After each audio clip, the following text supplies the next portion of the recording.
Hello and welcome. This is the Daily Dharma. My name is Dina. Thank you so much for joining.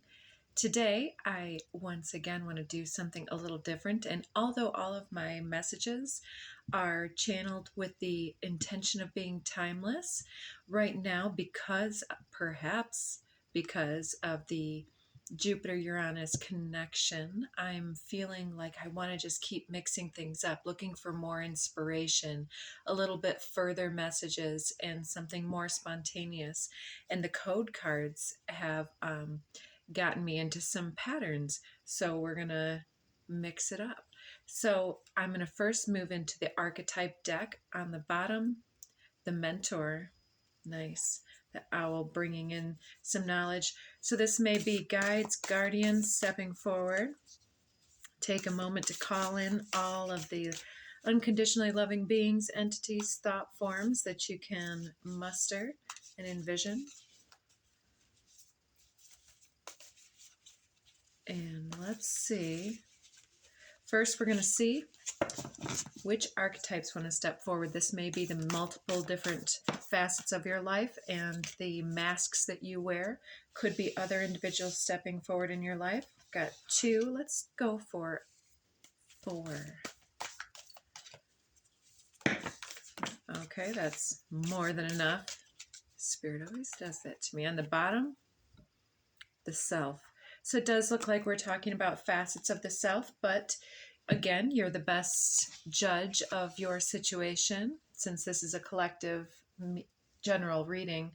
If something resonates as seeming external to yourself, that's the mirroring process that's telling us something about the self. So apply it as necessary. The first one is Thanatos, the web of life, the divine timing and responsibility, the connectivity between all things. And number 2, the Father, that duality concept. We're here and also gone at the same time. We want to support, but we cannot do for others. There's ambition and there is longing for belonging. Interesting. And then there's also the internalized, the receptive self and the doing self, and being here to also engage with your hopes, dreams, aspirations, inspirations, to be inspirational to others. And then we have the judge came out last, but the other is a pile, so we're going to place that below. So our judgments about our success or our goals may be coming in here, but the shifting time here, there's something about the Thanatos I seem to be missing. Let's see, 50, 60, 73. Let's just see what we have. Thanatos. Okay, yes, it's talking about the death cycle in the book. So, just want to take a moment. Yeah, the death cycle is interesting. Signifies an initiation into the underworld, or the what I refer to as the shadow realm, the mirroring, the judge, and with Father in the center, it is a lot of that black and white. I mean, just look at this.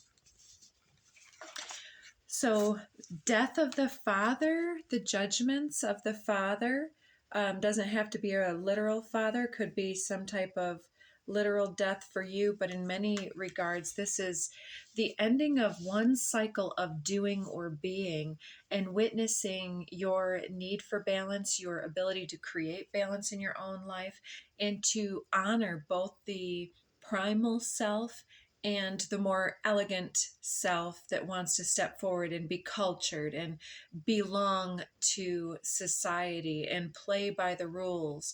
But then, so I say that primal versus cultured because on the bottom of this stack, the animal comes out first. And that comes out as 19. And to me in the moment, it's kind of looking like a wolf or a fox energy, even though it's got this striking blue eye. But yeah, talking about the self and what has come through the judgments of where we are and who we are. So then we have next the mystic 21, that initiation, the seer beyond this realm into the next. The medallion, that's a sign of achievement, having reached up to greet and meet spirit. And the last two, the kiss came out yesterday. And lastly, the mentor coming in to the reading. So that's very nice, very nice. And let's go ahead and get the code cards as clarity upon these as I shift these around so I can see everything at once.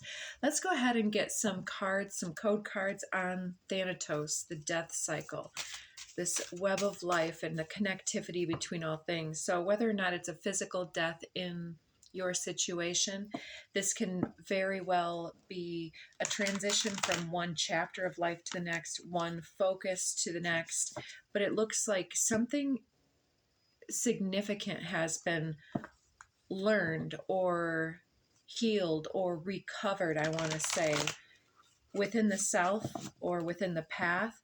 The judgments are giving way to deeper intuition, and maybe we are passing judgment on some old cycles and both moving away from our own transgressions, so to speak, or our own limitations, and also stepping beyond settling for things that don't settle and support the soul. So Thanatos, underneath we have crown chakra here. Let's see, throat chakra, number 5, and transition. Being able to speak more freely after a time of judgment is past. It's like the death of the old way of either speaking out more aggressively or speaking out too kindly, in a way, accommodating, not advocating. If any of these are resonating, it can be issues with the throat chakra is almost, and this is what's passing, is sometimes the inability to have limits and boundaries with oversharing with strangers, for instance, or those that have issues sharing with connected individuals, that there is that bond and that belonging and being unable to express fully. So there's a shift and a change here where somebody may be speaking up about something that they need to change for better or for worse here. And I would say for better. Somebody has declared their own needs as an individual and possibly for self-care or otherwise. Let's look into, and what's under emergence, change. Yeah, just before we switch, changing, an emerging belief or idea, and perhaps an idea of how to shift and change that for the dawn of a new day. Moving on to the Father. What does the Father want to tell us about what we're looking at here? Could be overachiever, fears of success, fears of failure. What's the difference is what I'm hearing. Okay, 2 of those popping out. Oh, 3. Okay, so universal love number 44 stayed on the desk here. That was in the center yesterday. And on the mat here, flew off the table, we have prosperity and tantric journey.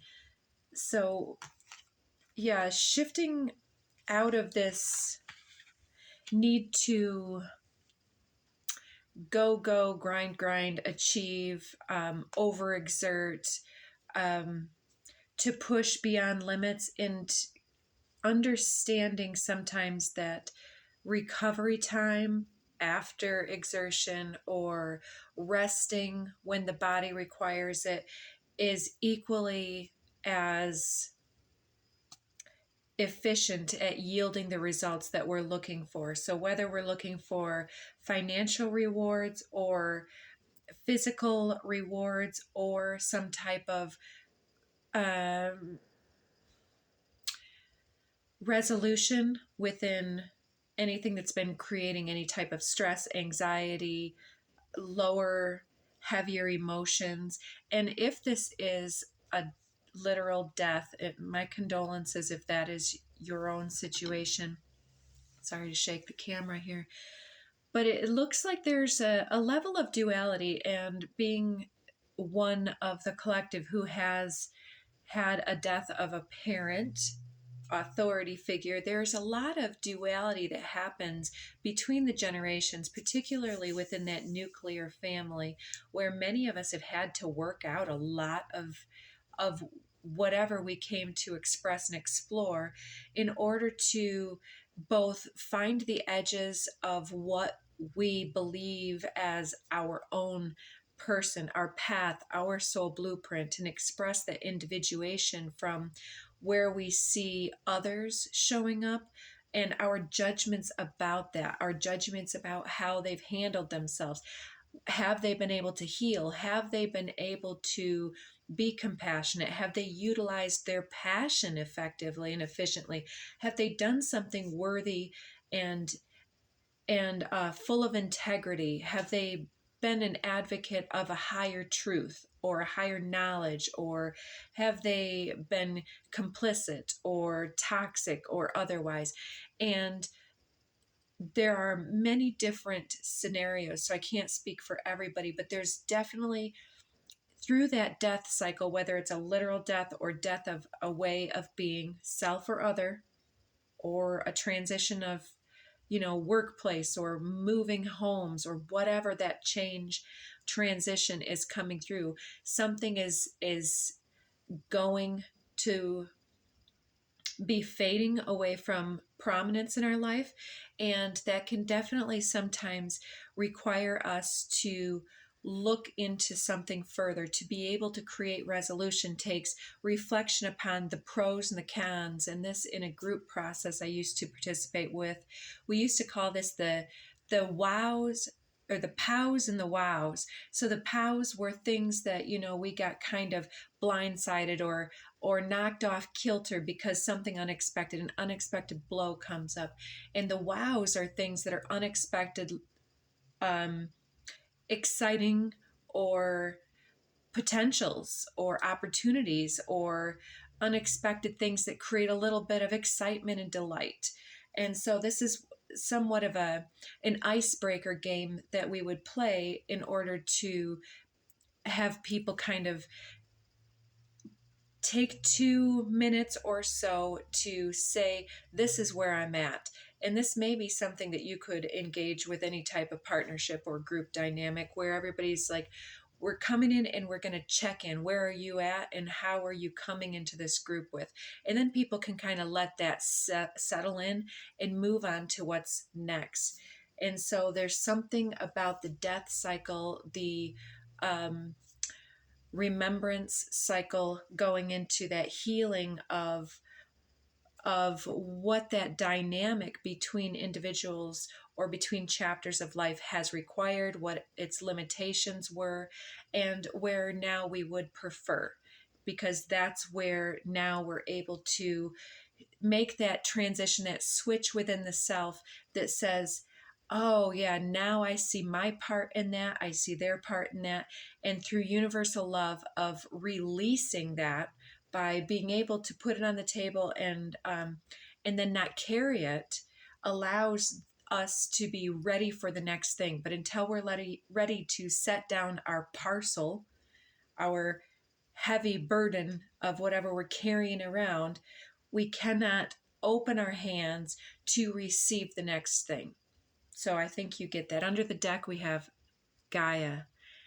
So there's definitely something that we're being told that part of this is just the nature of being here on this sentient earth, the ego mixture with the higher intentions and how the interplay is really coming through. So let's see what Judge has to say. Fertility, okay, anything else? Under the deck, root chakra, allowance, belief, and healing. Don't mind my terrible manicure at the moment. That's what's in transition. So there's something yet. Allowing our beliefs to be healed is going to allow our root to really connect with the situation. And the deeper the roots, the better the bloom. And here we have fertility.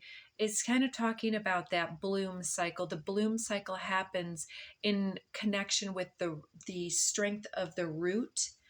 And those that know plants know that the shape of the top of the tree, for instance, mimics the root structure quite often. So if you have an upright plant, the roots are deep and possibly cylindrical. But then if you have something that branches horizontally, those roots are going to go quite horizontally.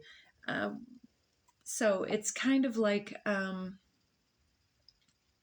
that the deeper that we can plug into our roots, into our earthly being, into giving thanks for the beauty of every day. I know it can sound cheesy and difficult to achieve if we're feeling immersed in those heavier emotions, but it comes in transition with our ability to witness the truth of Mother Earth, the truth of how abundant this universe is, abundant love. And as we channel that into and throughout our chakra systems, our very cellular DNA makeup, it helps us to release what doesn't need to be held onto, and frees up all of those little tiny little excitable neurons and chakras to the tips of our fingers, and excites us and inspires us with our sensual nature that wants to go out and taste, touch, smell, see, hear. And it's just a glorious time in spring, for instance, of the awakening of Mother Earth. And it reminds us of how we can use that bit of inspiration to call forth abundance from wherever it might find us in return, because it's time for that. And when we flow with the currents of the oceans of earth and psychic collective energies, it's like when we can judge the flow of what has been and where we're going, then that's that growth cycle that yields both depth of roots, connectivity, belonging, security within and amongst the many transitions and changes of life, and allows us to open up that umbrella and to reach further and farther um, and out into further gates. I'm seeing the further gate card. Okay, let's keep on going. 18 minutes. All right. So on the animal, our primal nature, what are we supposed to be seeing in this situation? Earth and divine feminine, our ability to flow and receive of the love and the nectar of the goddess. Yeah, Mother Earth and the animals, and Mother Earth provides everything that the animals need, generally speaking. So a change of our instincts. That's interesting, with delight under the card. Ooh, delight, passion, heart chakra, root, and alchemy. I love that for you.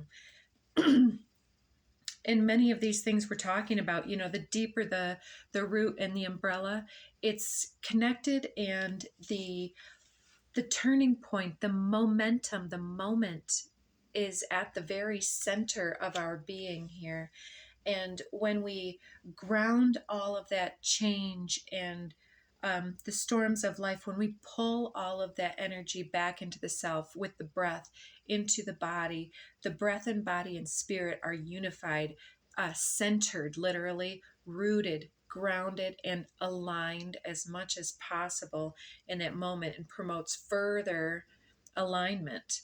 And this is alignment with, again, those sensual, the excitable, the sensitivities, those delighted sensitivities are what invokes the passionate heart to go out and to take steps into the forest and to get lost instead of, growing up. Growing up can be so lame, right? I know. We got to do it, and it's good for us. So I feel like one more on this animal soul time. Okay, so yeah, taking time to get lost in the forest. I think I said it and I didn't make the connection when I said it. But I think that yeah, the animal wants to take time for self, to explore, to meditate, and to to heal the very body, the breath, the voice, because we have throat chakra and it keeps coming out, to be able to prayerfully envision, meditatively manifest whatever your magical manifesto looks like. We're calling it in, we're bringing it up. And with Uranus and Jupiter coming together, it's really time to get in touch with our needs in that deeper way. And so the mystic is next. The mystic definitely is how we call in our messages, and um, our connectivity with our guides, and our ability to be a guide and a healer and a support cast character for all the others in our lives, even though the world revolves around us. Little do they know. Miracle 33 over the mystic. Yeah, we are a miracle in flesh. Belief.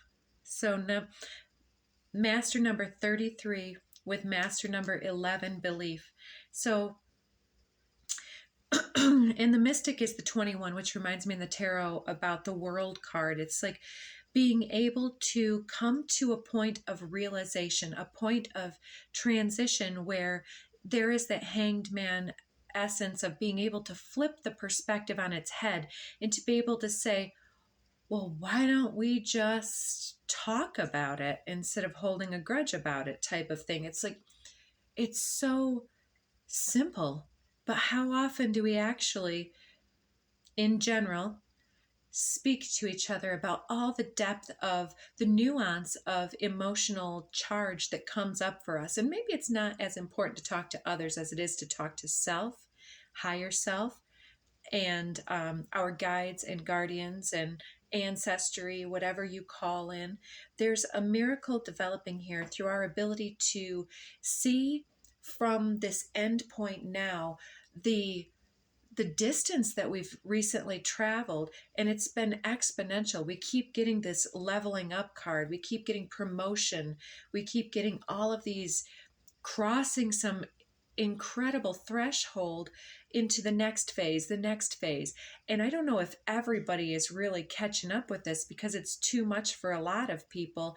And so they're all getting caught in different little nets and different snares and different karmic loops here and there, loop-de-looping like little race cars on a little kid's track here, while they're getting lost and found.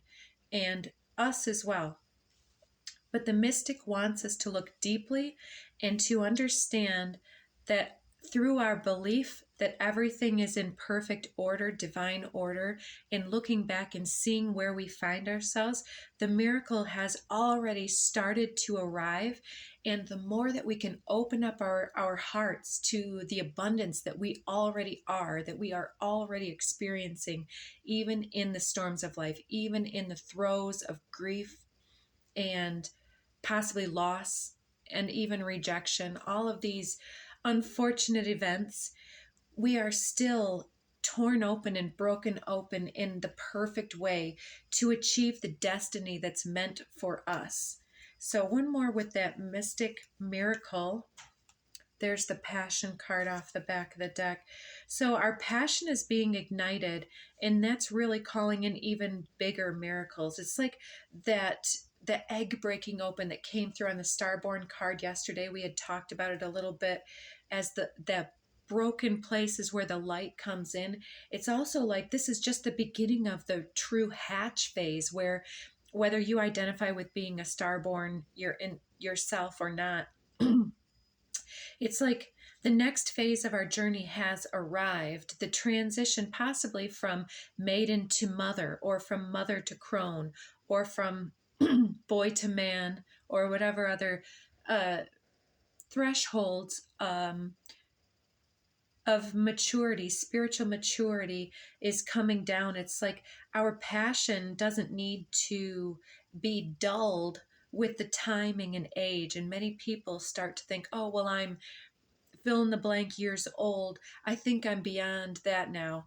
Well, maybe you're not going to be an all-star Olympian gymnast at 90 years old. But short of that, there are many ways to apply our passion. So enough said on that. There's a mystic, passionate, and even, okay, another diversion.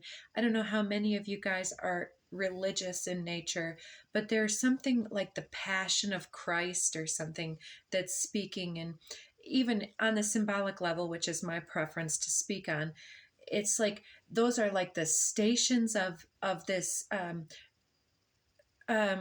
quest, his hero's journey from persecution and suffering, and his enlightenment phase, the hanged man phase, that then comes out through the death cycle, through the world, and then as the caterpillar dies within its what do you call that, the chrysalis, then the egg breaks open, the light begins to enter, and lo and behold, the wings begin to unfurl, and we are witnessing the miracle of rebirth and the downloads and activations that are happening through that. And speaking of activations and downloads, this medallion is like our birthright. It is in the very auric shield, the soul blueprints, the soul contracts that we are closing out, signing on the dotted line. Yep, paid in full. Thank you, karma. I have learned that lesson. I'm ready to advance into the next stage. And so it's almost like achieving something, gaining a trophy or a medal, this medallion. It's like spiritual achievement. And for some, it's like, I don't want to equate this too much to literal gestation, but in that judgment phase of what have we achieved here today, it's like, I think that doing things for our mental acuity are great, such as, I know a lot of individuals play games on their phones, and some of those are a little bit, brain teasers, and that's great. But we need to also go and get lost in the forest, and not just in our cultivated beds of the garden around the house, but to go out and wander someplace unexplored, because in the soul's quest for understanding, we often need to get into a different mind state, a different mindset, and get into the zone, like we talked about yesterday, that liminal space of the bardo, where it's actually that threshold between life and death, or between passion and release, or there was another thing coming in between the inspiration and the cultivation that yields results. And so there's something that we're being asked to don't give up. You are still vital in this transition. There's some kind of literal project or something that we are birthing into being here, and we're being recognized with this medallion. So somebody may have their eye on you for a literal position, or they may want to ask you to participate in something. Can be some type of competition. Let's see what medallion wants to tell us. Oh, I'm getting a little flutter in my gut. Somebody may be presenting you with even like some kind of token or gift, some type of acknowledgement, some type of commitment. We talked about soul contracts. This could be a key to a new resonance. It can be the key to a new office. It can be a form of jewelry or appreciation, a token of affection. And we're getting on this medallion number 10, authority. So that could very well be some type of new phase or new title, job description, or role in the family. And then we get divine feminine popping out on its side from the middle of the deck. And underneath, healing, conception, and magic. We're talking about it, whether you're trying to literally conceive of an earth child, breed some animals, or birth a new project or way of being. There's definitely some type of, it could, oh, and below magic is delight. That's beautiful. So we're being gifted something incredible. We're bringing something forward, some type of new life, new inspiration into being. And I think that this is going to be our crowning jewel of our legacy, and how others will esteem and value us as what we were able to accomplish with our life. And don't let that stall you or hold you back. Communication is popping out for the kiss. So there may be definitely a new communication in love and romance. It did come out a little bit yesterday. We had the sexuality card and the kiss and some others. But there's a lot about communicating our needs, our primal nature, and this emerging idea, healing duality, or yin and yang, masculine, feminine essences, and gaining some type of gift or token. So communicating affection here. And synergies happening under the deck. There's a conception is the one that's crooked here. And we're running a little bit short on time.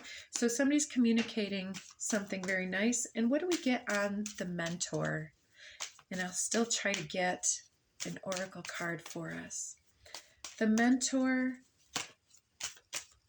is this us or a mentor speaking in our life? Let's go with that because we're running out of time. Third eye chakra, I think you already know. Allowance, being able to allow yourself to step into that authority role and to understand your presence, your influence, and to understand the channel that you are receiving and how to apply those, how to challenge and recoup your energies on a daily basis, and to stay in your basics of self-care and utilize the tools of cleansing, clearing, and keeping sacred space and sacred boundaries for yourself, and to create from that place instead of for others, being able to contribute something very dynamic. There's that divine masculine coming out. And what's that? Synergy. Yes, to work with our intuitive self and to create something into this world. So let's split the deck here. I'm going to run out of time. Every step counts. You're making it and you've come a long way. There's an advantage in taking things slowly. Breathe deeply and fully as you consider your options. Take good care of yourself and check in again later if you need more messages. So thank you so much for staying with it today. Don't forget to like, share, and subscribe if you are so inclined to help the channel grow and help the messages get out. Take care, guys. Bye.